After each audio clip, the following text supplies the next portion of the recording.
Hi, welcome to the HardReset.Info channel.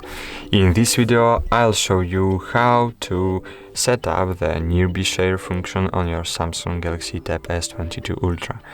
First, you need to open the control panel, then find nearby share function,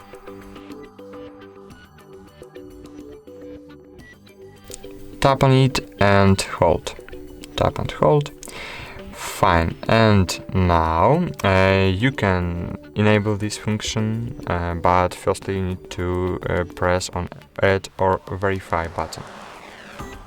Wait a while.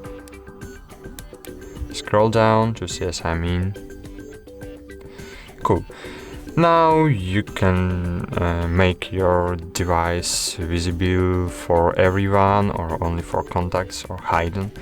I want to make my device visible for everyone. Then you can change device name, for example Hard Samsung, and just rename. And cool, that's all. Now you can send and transfer files using the newbie share. So thank you for watching, like this video, subscribe to our channel, and goodbye, see you.